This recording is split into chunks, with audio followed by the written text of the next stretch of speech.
Michael, tu veux-tu que je te tire au tarot? Non, non, non, non!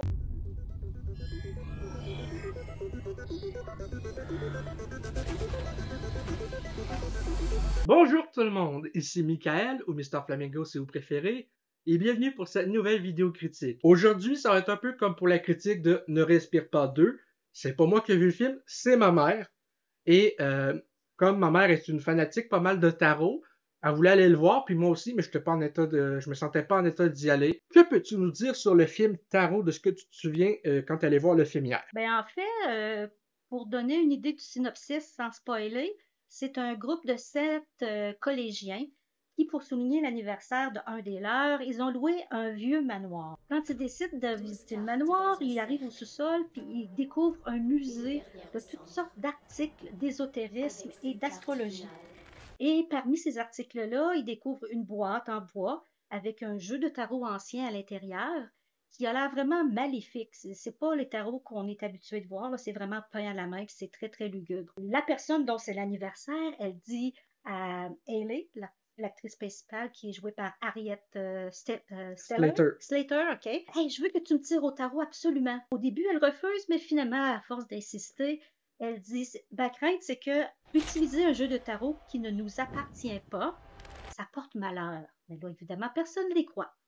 Alors, elle tire les gens un après l'autre et ce qu'elle prédit lorsqu'elle les tire se passe par la suite dans la réalité, mais c'est adapté de façon méchante. Elle n'a fait aucune prédiction qui est lugubre, mais tout se transpose dans la réalité. Mais pas de la bonne façon? Exactement. Ce qui fait que les personnes qui se sont fait tirer, les jeunes sont victimes l'un après l'autre d'une mort atroce et non expliquée ou plutôt inexpliquée. Ça se fait dans l'ordre dans lequel ils se sont fait tirer aux cartes. Fait que dans le fond, de ce que je comprends par le synopsis, ça a l'air un peu comme Destination Ultime. Je sais pas si tu les as vus, toi, mais le principe, tu sais, où que il meurt dans l'ordre de la prémonition. Fait que je trouve ça intéressant que tu me dises ça parce qu'il y a beaucoup de personnes qui ont vu le film qui disent justement que c'est comme tu as vu que le film d'horreur est PG-13, celui-là, versus un rated R, tu vois pas grand-chose en termes de comment ils décèdent, ces personnes-là. Un autre truc aussi, c'est qu'il dit justement que comme c'est PG-13, puis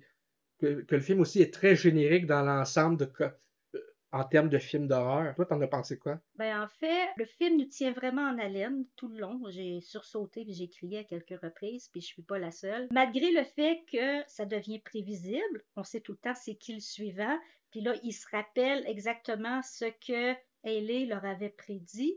Alors, on est méfiant.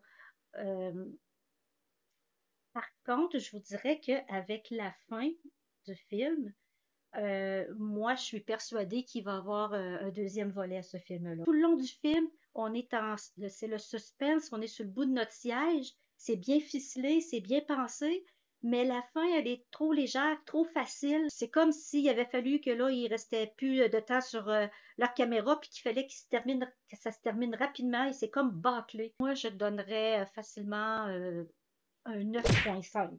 À ce point-là? À ce point-là. Une chose que j'ai trouvé dommage, c'est que ça donne une mauvaise image des jeux de tarot dans la réalité, parce qu'il y en a beaucoup qui en font. Moi-même, j'en fais. On tombe dans un cliché, comme quoi que le tarot c'est maléfique, comme quoi que aussi que c'est du n'importe quoi, parce que c'est pas tout le monde qui y croit au début du film.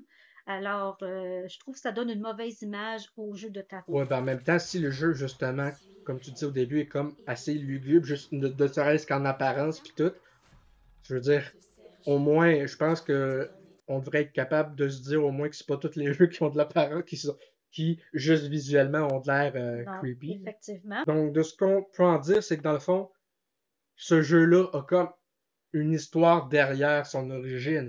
Oui, tout à fait. Puis ce qui est intéressant, c'est qu'il nous le montre, il nous l'explique. Ça sort pas de n'importe où comme ça, là, c'est plausible. Ok, mais est-ce que l'explication, tu trouves que c'est comme trop d'exposition de la façon où tu penses que ça aurait pu être raconté mieux? Non, il fallait qu'on voit cette chose-là pour expliquer l'origine du tarot, l'origine des malédictions. Pour ce qui est des acteurs, parce qu'il n'y a pas beaucoup d'acteurs, je pense, de gros noms dans ce film-là, t'as pensé quoi en général de leur jeu? Il est merveilleux, ils ont l'air crédibles. On voit vraiment la peur dans leurs yeux lorsqu'ils sont décédés, malgré qu'on ne voit pas tous les acteurs les personnages décédés parce que il y en a que, disons, qui seraient méconnaissables, si je peux dire, sans Ok. spoiler. Ouais, surtout en plus avec le rating du film qui est PG-13, tu pourrais pas voir, j'imagine, le résultat justement de ce. Non, parce que sans vouloir dévoiler des choses, et comme je vous dis, c'est des morts, disons, très originales. Ça fait penser un peu à des films comme Décadence. C'est pas aussi pire que ça, mais disons que Que dans l'idée de la façon de décéder. tout à fait, c'est des morts tragiques. Que tu t'imagines pas que ça puisse arriver. Mm. Ou que soit tu t'imagines pas que ça peut arriver ou que t'espères que ça arrivera à personne, j'imagine. Ouais, mais il y en a même à ça que c'est comme pas du tout envisageable. Ok. On voit que c'est du surréaliste, là. Alors, mais j'ai passé un très bon moment. Ça a duré 1h32 et puis il n'y avait pas de longueur. J'imagine que, il y a plein de gens qui peuvent quand même être satisfaits de ce film-là. Pas besoin de connaître le tarot et d'apprécier le tarot au quotidien, je pense, pour aimer ce film-là. Moi, ça me touchait encore plus d'un point de vue euh, connaissance au niveau des cartes, au niveau des prédictions, tout ça, ça venait me chercher.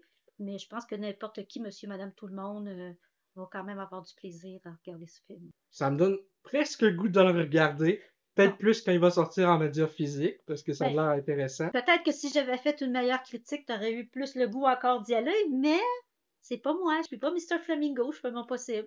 Oui, mais tu sais, c'est ça qui est intéressant justement, que c'est quand c'est une critique où je te pose des questions, c'est parce que j'ai le point de vue de quelqu'un qui s'y connaît peut-être forcément moins en cinéma, mais là, ce coup-ci, plus dans le sujet à la place, exploiter dans le film plutôt que les connaissances en elles-mêmes du cinéma.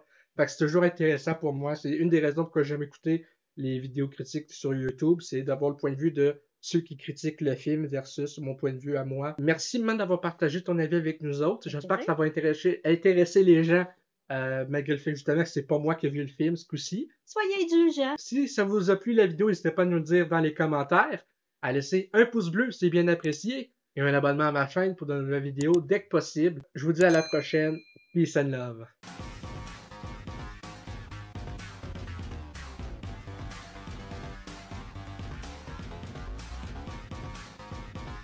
Hey le grand, c'est quoi que t'attends pour t'abonner, sacrément?